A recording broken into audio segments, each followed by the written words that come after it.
राकेश व्यास। राकेश जी, बहुत शुक्रिया आपका समय देने के लिए। सर, स्वागत है आपका टीना स्वदेश पर। राकेश जी, बाजार को लेकर आपका व्यू क्या है?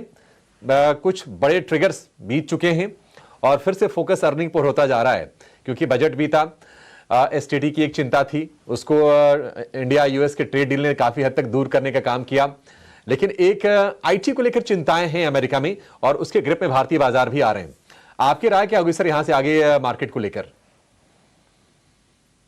मॉर्निंग अभिषेक जी, और धन्यवाद मुझे शो पर बुलाने के लिए। जैसा कि आपने बखूबी बताया कि बजट के बाद और हमारे पास यूएस इंडिया ट्रेड डील का ट्रिगर आया है, तो मेरे ख्याल से काफी टाइम से एक्सपेक्टेड था, बट आ नहीं रहा था, तो ये थोड़ी अनिश्चितता बनी हुई थी। बट अब जब ये आ चुका है तो बहुत सारी चीजों के अंदर हमारा जो कॉम्पिटिटिवनेस है, क्योंकि अगर हम जो टैरिफ की बात करें जो 50 से 18% पे अब आ गया है, अगर कंपेयर टू अदर देश देखें तो हमारा जो टैरिफ है वो काफी competitive है। तो बहुत सारे सेक्टर्स है जहां पर हम पिछले एक साल से थोड़े प्रॉब्लम में थे, क्योंकि टैरिफ बहुत ज्यादा था, वहां पर बड़ी राहत मिलेगी। अ, और जहां तक आपका यूएस मार्केट और नैस्डैक और एआई को लेकर सवाल है, उसका कुछ इम्पैक्ट हमको यहाँ इंडिया में देखने को मिल रहा है। आईटी सर्विसेज, जैसा आपने देखा कल, बहुत सारी जो आईटी सर्विसेज कंपनीज हैं उनमें बहुत ज्यादा गिरावट देखी थी। बट मेरा मानना यह है कि कुछ हद तक ये जो एआई प्ले है, ये इंडिया में आईटी सर्विसेज कंपनीज को उतना नेगेटिव इम्पैक्ट नहीं करेगा जितना मार्केट का कल रिएक्शन दिखा रहा था। क्योंकि इन सारे केसेस के अंदर अभी भी डेटा बहुत ज्यादा जरूरी है। एक पर्टिकुलर फॉर्मेट में डेटा आना चाहिए एआई के लिए। तो ये सारी जो सर्विसेज हैं, ये इंडियन कंपनीज जो है वो बखूबी निभाती है। और ये लॉन्ग टर्म के लिए इसमें मेरे को लगता है कि फिर भी थोड़ी पॉजिटिविटी रहेगी इंडियन आईटी सर्विसेज कंपनीज में। जहां तक एआई यूज करके प्रोडक्टिविटी इंप्रूवमेंट की बात है, वो ऑलरेडी 2 साल से अगर हम देखें तो आईटी कंपनीज की जो रेवेन्यू ग्रोथ था उसके अंदर दिख रही थी कि जो भी उनको प्रोडक्टिविटी बेनिफिट आ रहा है वो उनको पास ऑन करना पड़ रहा है। इसलिए काम बढ़ रहा था मगर रेवेन्यू उतना नहीं बढ़ रहा था, और ये ट्रेंड मेरे ख्याल से जारी रहेगा। बट जो कल रिएक्शन था, जिससे ये लग रहा था कि आईटी सर्विसेज कंपनीज को बहुत बड़ा नेगेटिव इम्पैक्ट है, मेरे ख्याल से वो थोड़ा ज्यादा हो गया है। यहाँ पर कुछ कुछ केसेस में हमको अच्छी बाइंग अपॉर्चुनिटी दिख सकती है थोड़ा मीडियम टू लॉन्ग टर्म के लिए, तो मैं उसको लेकर इतना चिंतित नहीं हूँ। बट नेस्डैक जिस हिसाब से गिर रहा है उसका एक इम्पैक्ट ओवरऑल ग्लोबल मार्केट्स पे आएगा। तो इंडिया उससे अछूता नहीं है, क्योंकि जब तक इंडिया में एफआई इन्फ्लोज आना स्ट्रांगली शुरू नहीं होता है, तब तक हम थोड़ा बहुत ग्लोबल मार्केट के साथ ट्रेंड करते रहेंगे।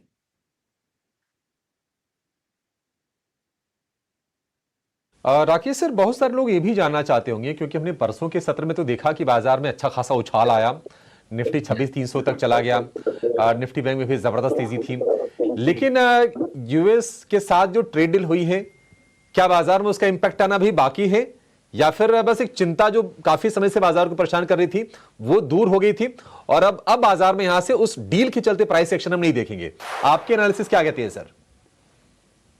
देखिए, एक रिलीफ रैली एक्सपेक्टेड था। मतलब जैसे ही एक दिन पहले रात को एक ट्वीट या अनाउंसमेंट आया था, उससे एक्सपेक्टेड था कि अगला दिन बहुत स्ट्रांग रहेगा।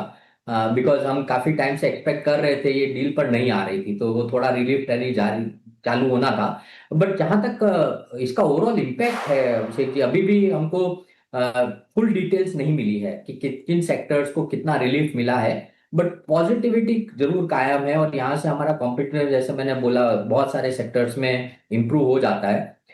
मगर ये सारी चीजें जो है ये कॉर्पोरेट अर्निंग्स में या मार्केट में ओवरऑल अर्निंग्स में आने में अभी भी थोड़ा टाइम है। और मुझे ऐसा लगता है कि जो भी अभी तक यूके के साथ में, ईयू के साथ में, अब ये जो हमने ट्रेड डील किया है यूएस के साथ में, इन सबका जो पॉजिटिव इम्पैक्ट है ये अगले 12 महीने में दिखना शुरू होगा। ये नियर टर्म में बहुत जल्दी आने की उम्मीद नहीं है। बट जैसे जैसे कॉर्पोरेट अर्निंग ग्रोथ बढ़ने लग रहा है, हर क्वार्टर टू क्वार्टर अगर हम देखेंगे तो उसमें थोड़ा इंप्रूवमेंट आ रहा है, उससे थोड़ा मार्केट को ज्यादा पॉजिटिविटी मिलेगा। और यूएस ट्रेड डील जैसे ही और डिटेल्स आएंगी, जिन सेक्टर्स में ज्यादा बेनिफिट दिखने की उम्मीद है, वो उस हिसाब से थोड़ा रिएक्ट कर सकते हैं। तो पूरा मेरे ख्याल से प्राइस डील नहीं है यूएस ट्रेड डील, बिकॉज एक बार तक बढ़ने के बाद में हम 2 दिन थोड़ा गिरावट देख चुके हैं। बट ओवर नेक्स्ट 1 से 2 महीने में थोड़ा बहुत और पॉजिटिविटी आना चाहिए मेरे हिसाब से।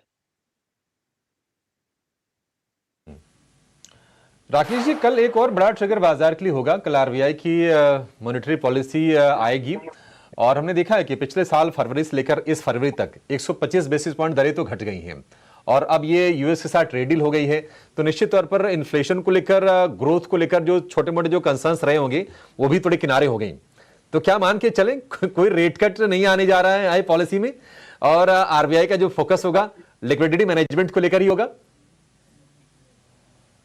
जी बिल्कुल अभिषेक जी, आपने बिल्कुल सही कहा। 125 बेसिस पॉइंट का जो रेट कट हमने देखा, ये मेरे हिसाब से थोड़ा फ्रंट एंड किया आरबीआई ने, क्योंकि बहुत अनिश्चितताएं जो थी उसको दूर करने के लिए थोड़ा बूस्ट देना जरूरी था इकोनॉमी को। तो यहाँ से, अब जैसा आप बोल रहे हैं, यहाँ से इंक्रीमेंटल रेट कट एटलीस्ट ये पॉलिसी में तो एक्सपेक्टेड नहीं है। बट मेरे ख्याल से उनका मेन स्टेबिलिटी जो है वो लिक्विडिटी और करेंसी को लेकर फोकस रहेगा। और ट्रेड डील के बाद में जैसा हमने देखा, रुपया भी 92 से थोड़ा सा वापस काबू में आया है, तो ये एक और थोड़ा पॉजिटिव है। बट ओवरऑल ये पॉलिसी मेरे ख्याल से मेजरली फोकस, जैसा आप बता रहे थे, वही है कि लिक्विडिटी को लेकर करेगी और ओवरऑल इम्पैक्ट ऑफ जो ग्रोथ है वो कैसे आ रहा है और इन्फ्लेशन कैसे आ रहा है, उसी पे ज्यादा फोकस रहेगा इस पॉलिसी में।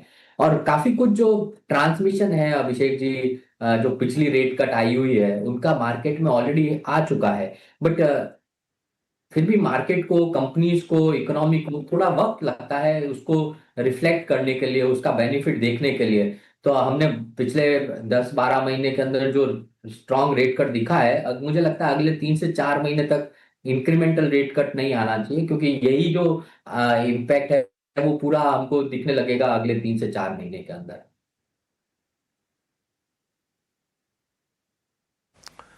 राकेश जी, आपने अर्निंग सीजन को कैसे एसेस किया है सर? अब तो ज्यादातर नतीजे आ गए हैं, निफ्टी के लगभग 35-36 आ गए हैं, 3 आ जाएंगे, तो मेजोरिटी ऑफ अर्निंग्स आ चुके हैं। और बहुत तमाम जो फंड मैनेजर्स हैं, बड़े एक्सपर्ट्स हैं आपके जैसे, वो ये कहते हैं कि नहीं, prices are slave to earnings.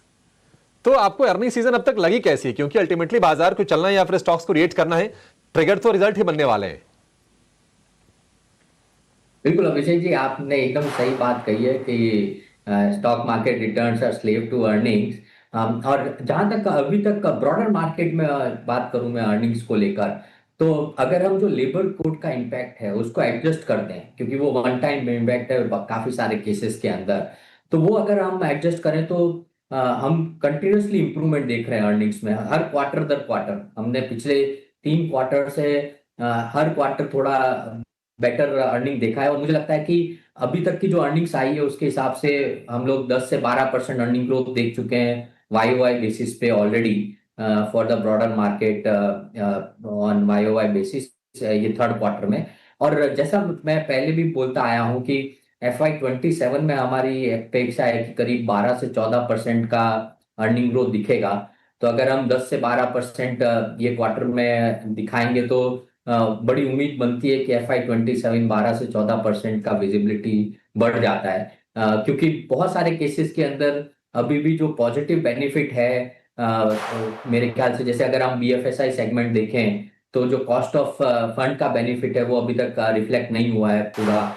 Consumption sector अगर देखें, जहां पे सरकार ने इतना इम्पिटस दिया है, आरबीआई ने इतना इम्पिटस दिया है, उसका मटेरियल इम्पैक्ट हमको नहीं दिखा है। ऑटो छोड़ दें अगर अभिषेक जी, तो अभी भी रिटेल ग्रोथ अभी थोड़ी सॉफ्ट है, रियल एस्टेट में अभी भी ग्रोथ थोड़ी सॉफ्ट है।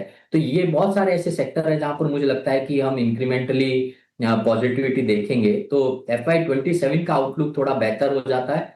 और अभी तक थर्ड क्वार्टर में जैसे मैंने बताया, double digit adjusted earning growth already दिख रहा है। राकेश सर, एक आखिरी सवाल, और इस पर थोड़े आपसे विशेष टिप्पणी में चाहूंगा। एफआईज का रुख क्या होने वाला है सर? क्योंकि आप भी कह रहे हैं कि अर्निंग में क्वार्टर दर क्वार्टर इंप्रूवमेंट आ रहा है। हमने देखा कि बजट के ऐलान भी अच्छे आए कि कैपेक्स 12.22 लाख करोड़ का आ गया। फिस्कल डेफिसिट का टारगेट सरकार ने 4.3 कर दिया है FY27 के लिए। और हमारे मैक्रोस तो पहले से ही अच्छे थे, रुपया रिकवर कर रहा है, ट्रेड डील हो गई है। क्या एफआईज आएंगे? कितना भरोसा है आपको? और यहां से जरा बताइए कि सेक्टर्स कौन से आपको आकर्षक लग रहे हैं? ठीक है अभिजीत जी, मेरा मानना है कि जैसे ही हम अच्छी अर्निंग ग्रोथ देखेंगे तो एफआईज नॉर्मली अगर आप हिस्ट्री भी देखें तो ग्रोथ को लेकर ज्यादा फोकस रहते हैं।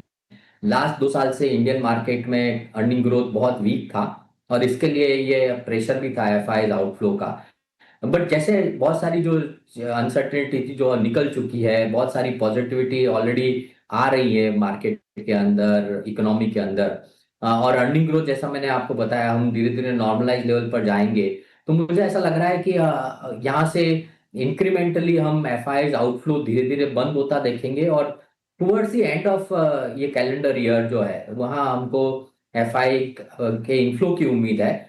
बिकॉज एफआई को भी थोड़ा सस्टेनेबिलिटी ऑफ अर्निंग्स का विजिबिलिटी चाहिएगा इससे पहले कि वो कोई बड़ा कॉल ले पाए। तो इस पूरे संक्षेप में अगर देखें तो रुपए की स्टेबिलिटी, इकोनॉमिक ग्रोथ और अर्निंग विजिबिलिटी, ये तीनों चीजें थोड़ा पॉजिटिव है एफआई के हिसाब से। तो मुझे बड़ी उम्मीद है कि ये साल हम एफआई इनफ्लो देखना चाहिए कंपेयर टू लास्ट 2 साल जो हमने कंटिन्यूस आउटफ्लो का प्रेशर देखा है। और जहां तक सेक्टर्स की बात है विजय जी, ओवरऑल हमारा जो थीसिस रहा है लास्ट करीब 1.5-2 साल से, वो बीएफएसआई और कंज्यूमर डिस्क्रिशनरी को लेकर बहुत पॉजिटिव रहा है। जहां तक आपने केपेक्स की बात की, हमारा पॉजिटिव बायस जो है वो फिलहाल के लिए पावर टीएनडी स्पेस पे ज्यादा पॉजिटिव था। बट अभी जो इंक्रीमेंटल एलोकेशन आया है रोड रेलवेज को भी इस बजट के अंदर, और बहुत सारे ऐसे स्टॉक हैं जो बहुत पिक चुके हैं पिछले 2 साल के अंदर, क्योंकि विजिबिलिटी थोड़ी पुअर थी, मल्टीपल्स काफी करेक्ट हो चुके हैं, वहां पर एक पॉजिटिविटी दिखेगी हमारे हिसाब से। तो वो एक सेक्टर हमको देखने की जरूरत है। और ये ट्रेड डील के चलते हुए टेक्सटाइल छोटा स्पेस है, वहां पर अपॉर्चुनिटीज बहुत लिमिटेड है और वहाँ स्ट्रॉन्ग रनअप हमने ऑलरेडी देखा है। बट केमिकल जो स्पेस है वो बहुत पॉजिटिव है। तो pharma chemical overall as a space मुझे लगता है यहाँ से थोड़ा और पॉजिटिव होना चाहिए। तो वहाँ कुछ हमारे ऑलरेडी बेट्स हैं हमारे पोर्टफोलियोज के अंदर, बट इंक्रीमेंटली और हमको काम करने की जरूरत है, क्योंकि वहाँ अपॉर्चुनिटीज थोड़ी और दिख सकती है हमको नए बेट लेने के लिए। जी राकेश सर, बहुत अच्छा लगा सर बातचीत करके आपसे, मजा आया। बहुत शुक्रिया, आज आपने समय निकाला और तमाम जरूरी मुद्दों पर आपने अपने इंसाइट्स हमसे शेयर किए।